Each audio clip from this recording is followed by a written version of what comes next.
Thank you for joining us for today's Bible reading. We're in the middle of a series called The Butterfly Effect, all about small little changes we can make that have a huge impact in our life. And this week, we're examining some rhythms and some habits that actually take us inward, that have us look beneath the surface of our own lives to see kind of what's like resting underneath the surface, what motivations are there, what feelings are there, what thought processes and habits are there.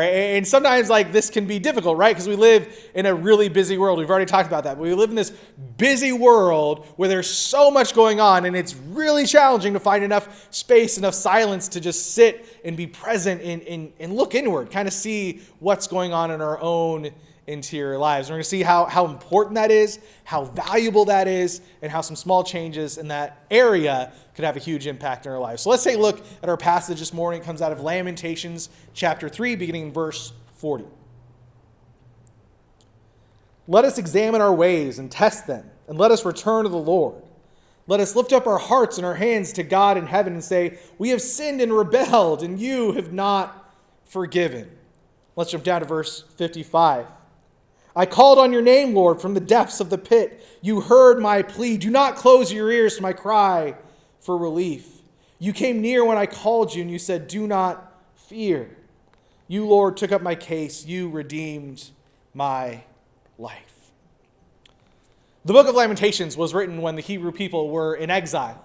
For hundreds of years, they'd been at home in the nation of Israel. They'd been disobedient, and God sent prophet after prophet to try to get them to change, to seek justice, to do what is right, and they refused to listen. Eventually, they're carried off into exile. And so this book of Lamentations is all about these laments of being separated from their home, of wondering, is God really listening? We even see that a little bit in this passage. And so this passage, it turns kind of that outward cry inward, saying, let's examine ourselves. Let's look at our own ways. Let's look at the way that we've been living. Because once we examine the way that we've been living, if there's anything in there that's not right, if there's any way in us that's disobedient, we're called to return to the Lord. So that process is self-examination, says, is there any way in me that's not right, that's off?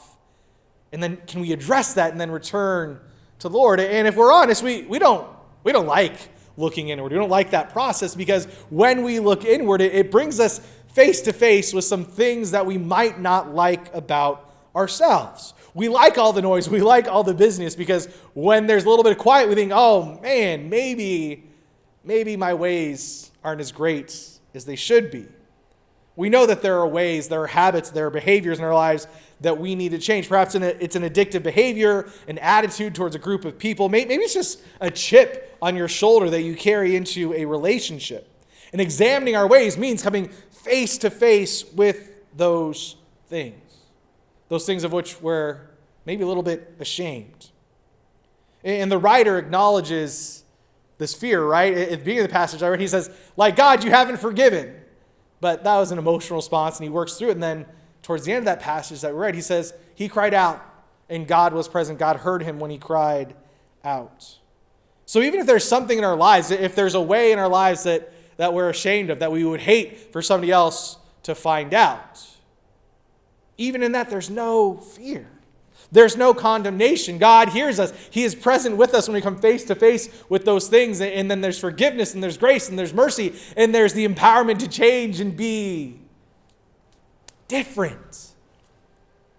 So we can't be scared of those moments of quiet when we're forced to look in.